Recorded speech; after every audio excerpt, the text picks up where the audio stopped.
Yes, everyone, welcome back to the channel. Stephen Howson, got another video for you today. Obviously, Champions League later, Real Betis at Old Trafford. I'll be back with you after that game. But this morning, wanted to just chat to you all a little bit about Kane, Victor Osimhen. Both of them have kind of been in the news a little bit lately. Kane probably going to start being in the news just that touch bit more because of Spurs' exit from the Champions League last night at the hands of AC Milan. The Sun are saying that they think United reckon they will finally land Harry Kane this summer if Tottenham are unable to secure their own version of Champions League football. And that could see his price tag drop below £100 million. £100 million. He's 29. I think Harry Kane's 29 at the moment, which for a 29-year-old striker is bananas, isn't it, if that's the case. On Carragher, he says he thinks the only place that he can realistically go is United. He goes, I don't want to see him at United for obvious reasons. Liverpool just signed Nunes, City have got Erling Haaland, and he can't go to Arsenal. That doesn't mean that the only place he can go to is United.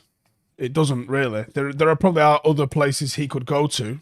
However, I just don't really know if he is what United should be going for in terms of a dynamic sort of player. So I'm not sure how long he's got left on his contract, so I don't think it's very long. But 100 million for a player with no, like, you get £100 million players, right? But they're in their middle to early 20s. There's a resale value with them. You know, all right, we never actually resold Pogba, but there was a resale value associated with him, and that's why you don't necessarily mind paying a world record fee, because there is at least the potential to recoup it. If you sign Harry Kane, it's a 4 or 5 year deal at 29. You're not selling him. There's no resale value in him. I mean, you're talking 50, 60 million at absolute best. It's ridiculous. He doesn't have the injury record people think that he has. There's like this mental block with Harry Kane where people think he's injury prone, but he's not that injury prone. He's managed to deal with that. He's a good pro. He's a goal scorer. I think he would work excellent with Marcus, because I think he would get off into the space. Don't necessarily think he'd work with Bruno. I think he would get in Bruno's way a lot. I think they would occupy the same space quite a lot, which, you know, Ten Hag might see as a positive, he might see as a negative. I think he would just get in his way a lot. But I just can't reconcile that it makes sense for me. Where on the other hand, Osimhen makes a lot more sense. So there's been some reports about him lately, and it's Luca Marchetti on him has been saying he is destined to go and play in the Premier League and leave. Napoli striker, obviously, has admitted that his dream is to play in the Premier League amidst all the talk that United are interested in his signature.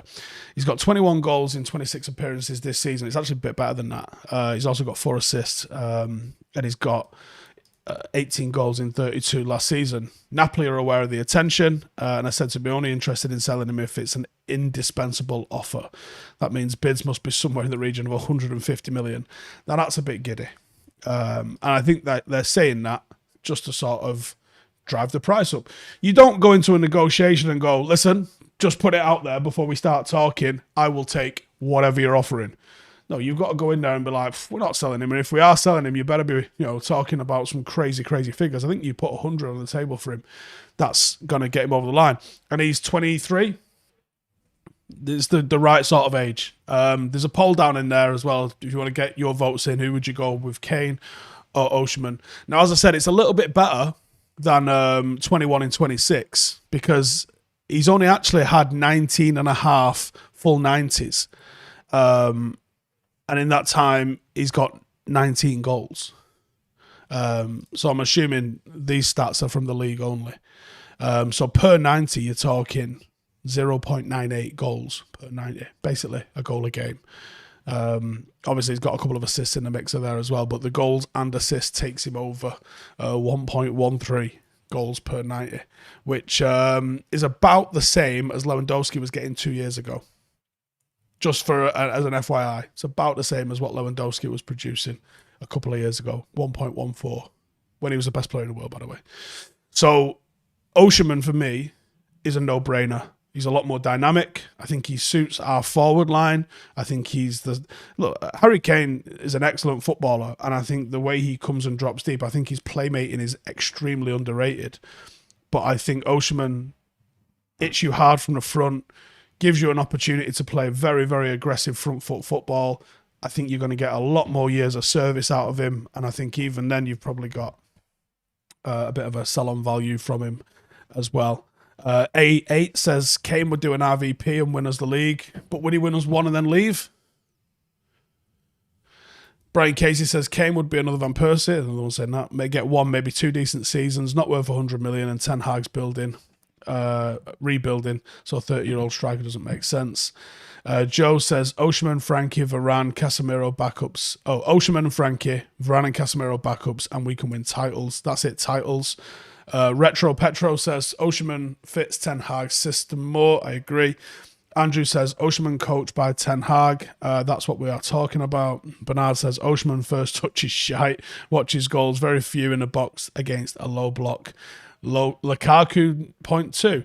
I don't necessarily agree with that. I think a lot of the goals that he scores in Italy are against a bit more of a deep defence than you see him, than he would see in England, for sure. I think there are goals against low blocks.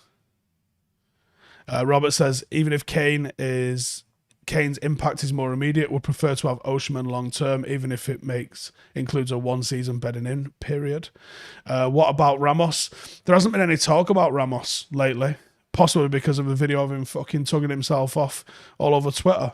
Probably something to do with it. Can you imagine if United signed him? Although every single time he scored, you know what's getting posted, don't you? For all the people asking about what about this guy, there's no reports about those guys. I'm talking about the guys that we've got reports on. And at the moment, it appears to be a head-to-head between Kane and Osimhen. I'm not seeing any other reports out there with this sort of levels. KK says Osimhen shouldn't even be a question. Lloyd says Ramos isn't the 9 we need. Abhinav says any other strikers that we could go after? Fucking hundreds. This is the mad thing, right? People think that United are shopping. Right, we are shopping in quite an exclusive market, but there's so many players across the world in every single position that can come and tangibly improve what United do. Maybe not defensive midfielders, but there's still people that can come and do a job. Dave says Fergie would sign Kane and then tap up Brighton's Ferguson. Hart says no need for Kane. Wesley says stop this long-term overthinking crap. Kane for the now. What do you mean long-term overthinking crap? Most of our literally you're talking about Van Persie's the only short-term signing I think that we've ever had that's been considered a big success. That's the only one I can think of. And for the money, mental. Good evening from Australia, says Football Chatbox. Good evening. Ruben says, good morning. Did I see the weird De Jong and PK moment? No. What's happened there? Callum Piper says, get Qatar, then Mbappe. Hey, who watched PSG Bayern Munich last night? Why aren't people talking about Bayern Munich being the absolute behemoth of a team that they are?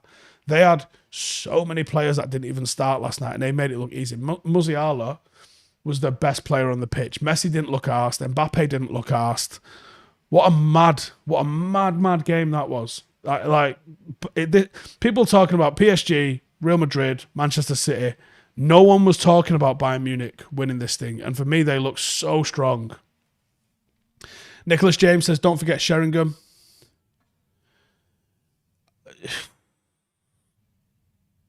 Okay, Sheringham would be considered a success. Yeah, you'd have to argue Sheringham was considered a success, but he score 5 goals in the treble season? Do you know what I mean? Notch says thank you. Bayern looked immense. Thank you. Hendrick says Bayern Munich look fucking mint, mate. Jesus. Ravenshaw's been some Giancarlo rumblings lately, and we do love the Portuguese. We do. James says Larson was short term, but worked, although I'd say that's a loan. Yeah, that was a loan, and it was 17 games, something like that. That's fine. But short term signings, I mean, yeah, okay. I'm not going to sit here and tell you that Sheringham was a failure. But was he a success? I think he's probably more of a wasn't a success or a failure. I think it was it was quite in the middle with him really. He added something to the squad, but he wasn't Cantona, which is what he was supposed to be replacing. Daniel says if Qatar do that to us like PSG, then I don't want them. That's a really interesting sort of outlook on it. Yeah, one of the things with an owner that treats the club a bit like a plaything is, do they adhere to the club's history and traditions? Now, Paris didn't really have any, so there's not really many to fuck about with, is there? But the poll results, 73% want Osimhen. Aaron says Bayern are on fire. David says, I hope Bayern get Chelsea and knock the Blues out. M says Kane in for a few seasons and out. Got to keep the main man fresh. Cord says Ibrahimovic was a good short-term option until the injury. Maybe. Yeah, maybe. Habib says Rafael Leao from AC Milan. Yeah, he's absolutely on fire for him this season. It's interesting to see that Brahim Diaz has found his feet in that team as well. It's a good team. And Pioli's a weird coach as well. Pioli's managed, I feel like every single club in Italy. Every single club in Italy, including Inter Milan. Like, not sure, bit closer to the ground about what's going on in Italy. How's that work and how's that been taken? And not just saying, if United are only after these two strikers, does it not feel Woodwardish? Harry Kane feels Woodwardish, for sure. I don't think Ten Hag's looked at him and gone, that's the striker I want. Osimhen, I think, a bit more. No, I feel like Osimhen's in his wheelhouse a little bit. London Lad says, wouldn't go for either. Kane back-ender career and the other guy too much. Benfica chap at 70 million. I like Ramos. I think Osimhen's a different level to him. Think Twice says Osimhen better suited for Ten Hag. Marks from the front, good hold-up play. Positional play is insane. Kane is good. I think he's better than good. I mean, to be fair, he's better than good. But we don't have a lot of years from him. Vegas does what Kane does. I'm going to get clipped up saying that, and I didn't say it. Callum Pipe says Kane's 30, Casemiro's 30, Varane's 30, go for Kane. But then are you upsetting the balance by having too many of those? You don't want a team that ripens at the same time. Then you have Liverpool. And for all of the 7-0 comments that are about to come flooding our way after that, congratulations, it's all you're going to win this year. You don't want a team that ripens at the same time. You want a team that's going to ripen all at different times. You want players that are, in their peak years. You want a couple of players that are towards the end of their career and you can manage them and rotate them in and out. And you want young players that are hungry, trying to push those older ones. You don't want everyone sitting all at the same time. Kane or Mitrovic. Ooh, Mitrovic is going to cost you actually, what a season Fulham have had. I actually don't think it's an easy draw that we've got in the cup in the slightest, right, okay. Let's say it was Kane for 100, Mitrovic for 30.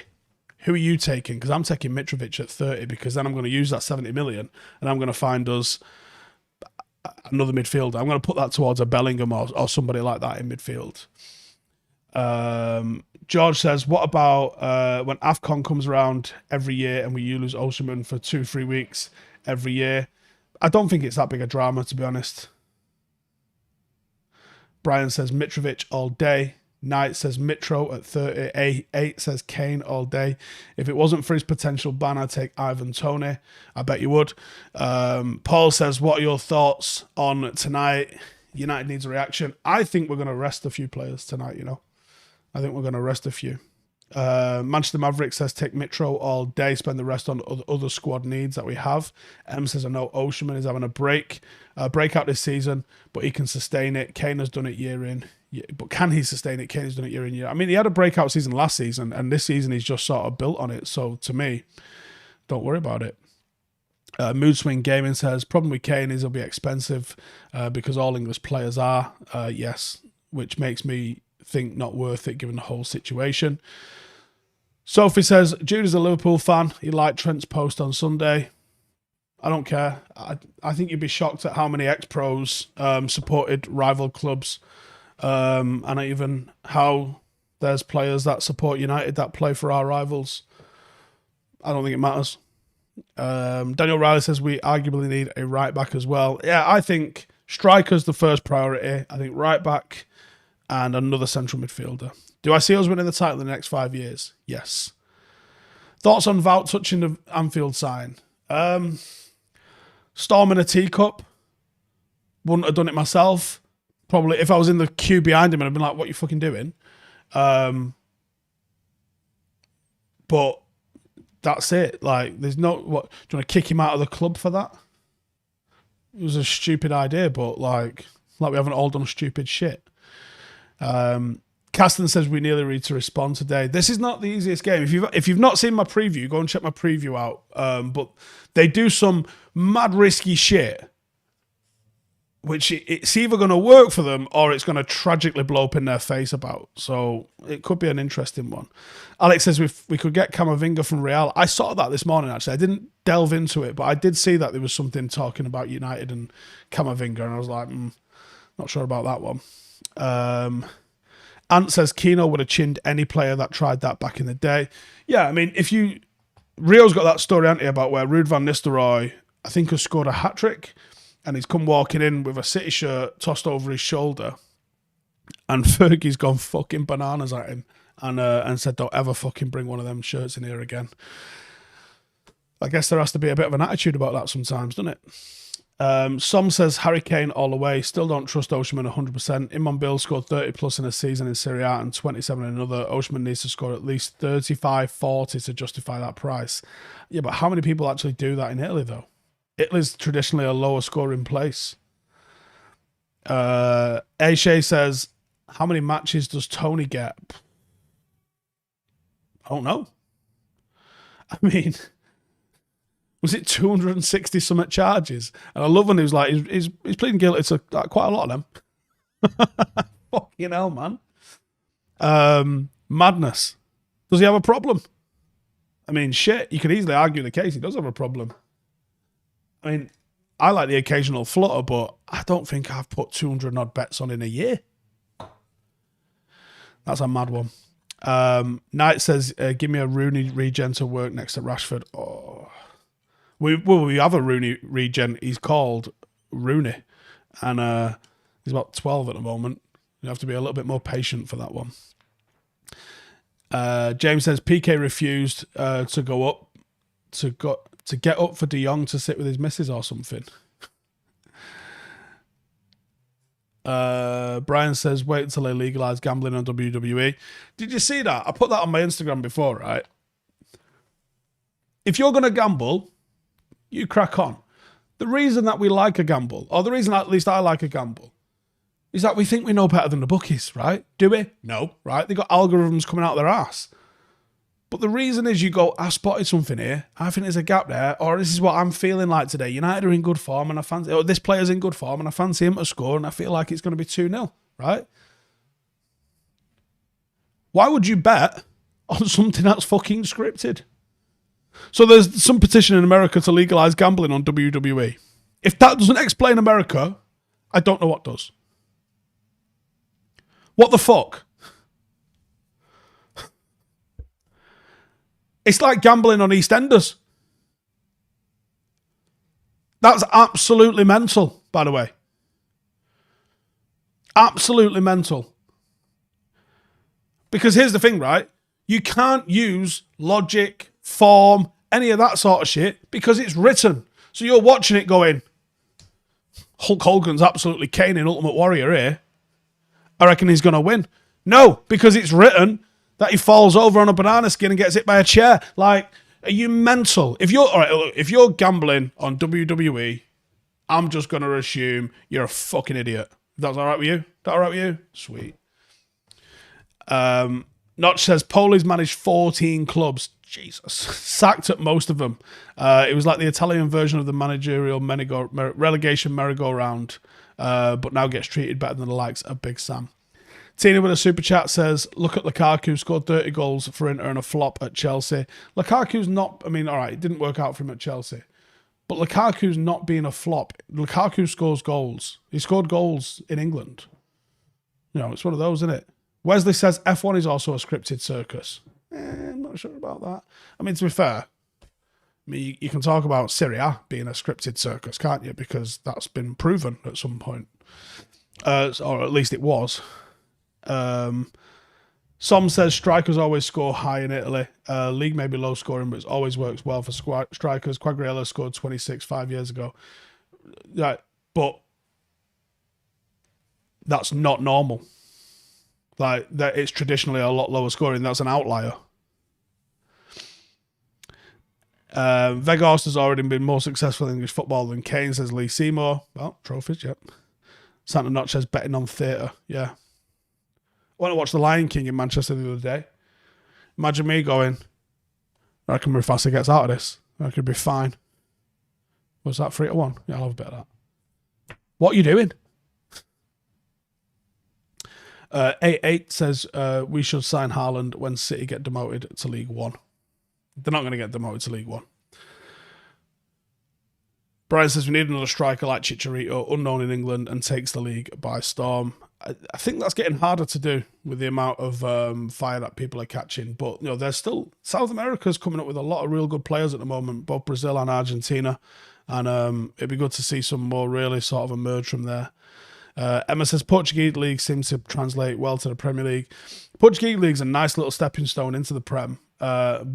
Benfica, like, obviously being Spanish speaking and Portuguese speaking, or being a Portuguese speaking league, it's attractive to Brazilians, but they also seem to attract a lot of Spanish speakers. A lot of Argentinians stop off in Portugal for whatever reason, and it does seem to translate well to a move into Europe. If you look at the teams Benfica have had over the years, Jesus, like, if they was able to keep hold of them, they would be challenging in the Final Four in the Champions League year on, year out. Like, they just can't keep hold of them because they can't pay the wages.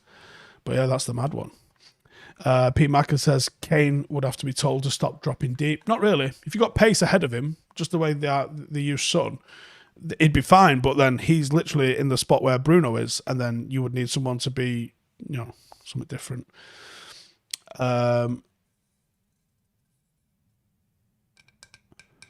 Andy says, it's replying to somebody else. JD and Coke says, I want a striker in the Tevez mould. Matog says, do I think Ivan Toney would be a good option? No, not with his betting. Wouldn't cost as much as Kane and he's younger. I've liked Kane. I like Toney. I really think Toney's a great player, but the club will not touch someone with that betting charge over them. They just won't. Dale says Portuguese league's very physical and a good level of technical ability. Closest thing to the Premier, in my opinion. I think France is a touch closer, but yeah, it's not a bad translation. Marty says people shouldn't worry about Kane dropping deep. He'll do what Ten Hag tells him. It's also that. Robert says, did I see the graphic of Benfica's sales over the last few seasons? It's an immense list of players and cash. Yeah, they're killing it. Like, I don't know who I was talking to about this, and I said, do they have an office? Like, set up somewhere? Have they got like a Buenos Aires office, and a Sao Paulo office? Because if they shouldn't, they should. If they haven't, they should, sorry. Because they do absolute wonders. The scouting that they've got there, they seem to get the right stuff over, and they don't stay there long, and then they flip them, and they do insane bits. Anyways, I'm going to wrap it up there. Get your questions in. I'm going to stick around for a little bit and answer them in the chat. And I'll catch you after the game tonight. Let me know your thoughts on how you see it going. See you in a bit.